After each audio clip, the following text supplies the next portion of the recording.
Bueno, buenas tardes a todos. Es difícil ser última porque realmente creo que de distintos ángulos se ha aportado mucho al debate y quizás en el caso más específico de lo de Morís, en lo que hace a la realidad concreta de la gestión por el desarrollo provincial. Hay algunas cuestiones que sobrevolaron a lo largo de todas las exposiciones que quisiera plantear. Muy bien, creo que planteó Aldo acerca de cómo hoy los argentinos quizás no somos conscientes de lo que veníamos repitiendo de hace mucho tiempo, sobre todo los que integramos este proyecto, de lo que había significado el cambio de paradigma, de modelo económico-social que se viene desenvolviendo en la Argentina del año 2003 a partir de la implosión del régimen de la convertibilidad. Y cuando uno quería buscar la síntesis quizás más elocuente para manifestar por qué había habido un cambio cualitativo entre el modelo anterior y el actual modelo, quizás la mejor forma de manifestarlo tenía que ver con la vieja definición marxista de valorización del capital, que tenía que ver con los modelos que habían recurrentemente estado implícitos en los gobiernos militares y también parte de los gobiernos constitucionales, donde la economía y lo que planteaban las políticas económicas era que era un régimen de acumulación donde el capital, el mejor lugar donde valorizar el capital era la escala financiera y no la escala productiva. Que quizás esa era la mejor definición que los que teníamos, los que nos oponíamos al régimen de la convertibilidad en los 90, a la hora de definir por qué estábamos de la vereda de enfrente. Porque era un régimen donde evidentemente el tipo de cambio del 1 a 1, lo que fue la pérdida de soberanía monetaria y cambiaria, era uno de los vértices, pero también todo lo que acompañó la política macroeconómica de privatizaciones, de regulaciones, apertura comercial, etcétera, era parte de esa misma consistencia macroeconómica. Por eso creo que el gran cambio que uno tiene que ver en el recorrido de la economía argentina, evidentemente está muy vinculado a que cambiaron los precios relativos en la Argentina y que no existe más un régimen de conversión. Pero creo que nobleza obliga, tenemos que tener en cuenta que si ese hubiera sido el único factor de cambio en la Argentina no hubiera tenido el recorrido y todo la performance que también describieron acá mis compañeros de mesa. Quiero decir, evidentemente, el cambio de precios relativos que produjo, y sobre todo lo que produjo una devaluación salvaje impulsada por las propias fuerzas del mercado, si esa hubiera sido la cristalización de la política económica, un buen tipo de cambio competitivo, la Argentina hubiera devenido en un país isla, armaduría, más especializado en la exportación,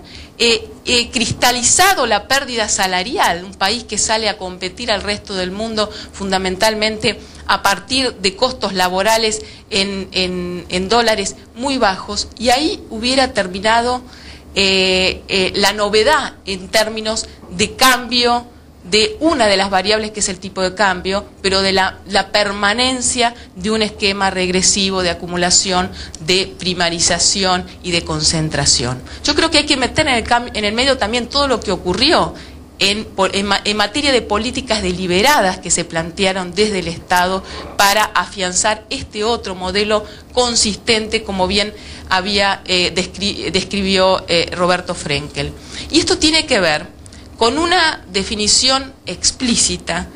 que puso en el tema de la recomposición de la condición salarial en la Argentina uno de los ejes fundamentales de toda la política económica social. Me parece que eso no lo tenemos. La inercia del mercado no hubiera llevado a la recomposición de la condición salarial, medida no solamente en términos de mejora de la distribución funcional del ingreso de los trabajadores en la distribución de la torta, sino también en los términos de la negociación salarial, de la mejora en las condiciones de precarización laboral. Yo creo que hay que echar la vista atrás y ver todo el recorrido de las recurrentes políticas de intervención para forzar esa mejora en la recomposición salarial. Otra de las variables que ha tenido un rol fundamental en todo este tiempo fue la recuperación de la inversión pública como factor dinámico y multiplicador de riqueza a lo largo y ancho del país. Falta muchísimo y creo que cuando uno lo escucha a Morís o a Urtubey y a todos los que están, sobre todo en las provincias más rezagadas, advierte la importancia que ha tenido la obra pública, la inversión pública como factor de movilización de riqueza. Son esas las características que explican que la Argentina, a diferencia de lo que ocurriera en gran parte de la región, fundara su crecimiento económico en 2/3 partes en su demanda interna. Nuevamente, digo, podríamos habernos planteado a partir de ahora, con términos de intercambio muy favorables, nos olvidamos del mercado interno y salimos a exportar de todo el resto del mundo. Y esa no fue la decisión estratégica. La decisión estratégica fue además promover, sobre todo a partir de políticas de ingresos salariales, del mercado de trabajo y de obra pública, una fuerte recomposición de la demanda interna. Entonces, cuando ahora el sistema, el centro del sistema se está derrumbando y uno puede decir, en realidad la Argentina no está exenta, no estamos exentos de los cimbronazos que van a llegar, pero desde la perspectiva de lo que hace a su capacidad financiera para bancarse este cimbronazo, estamos mucho más inmunes que en el pasado. Y tiene que ver con, como bien planteaba Roberto, con la política de acumulación de reservas, con una política de financiamiento de la acumulación interna, de la inversión interna a partir del propio ahorro interno y no del endeudamiento externo. Entonces, me parece que tenemos que tener en claro que estos son los pilares, porque discutamos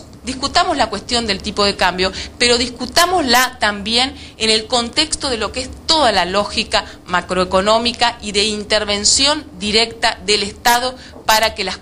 transformaciones ocurrieran.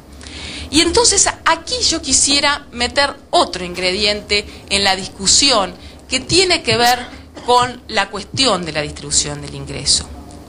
que tiene que ver con la cuestión de la distribución del ingreso y vincularla directamente a lo que creo que hacia adelante y mirando hacia el bicentenario tiene que ser uno de los grandes desafíos de la profundización de este modelo económico, que es planificar nuestro perfil de especialización y de inserción internacional. Porque generalmente, los economistas, cuando encontramos, sobre todo del resto del mundo, algún economista académico que toma un tema, Bresser Pereira habla de la enfermedad holandesa y nosotros acá lo traemos a Bresser para explicar lo que quizás, si lo decimos lo de esta mesa, no es captado por la sociedad, del tema de la importancia de sostener el tipo de cambio, del rol que tiene las retenciones en esa política de sustentabilidad del tipo de cambio. De la misma manera, cuando se discute el tema de la distribución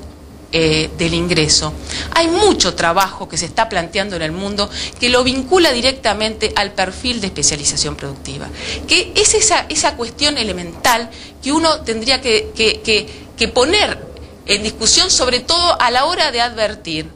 que, como bien planteaba Roberto y Carlos, ha habido avances fundamentales en lo que son las variables de disminución de la pobreza, disminución del ingreso, fundamentalmente motorizadas por este comportamiento del mercado de trabajo, este comportamiento muy virtuoso del mercado de trabajo. Y sin embargo, vemos que es más lenta la respuesta en materia de inequidad, en materia de ir saldando y ir avanzando en la distribución del excedente económico. Y ahí entonces es lo que tenemos que también discutir, el proceso de avance y profundización de la reindustrialización y la incorporación de valor en la Argentina.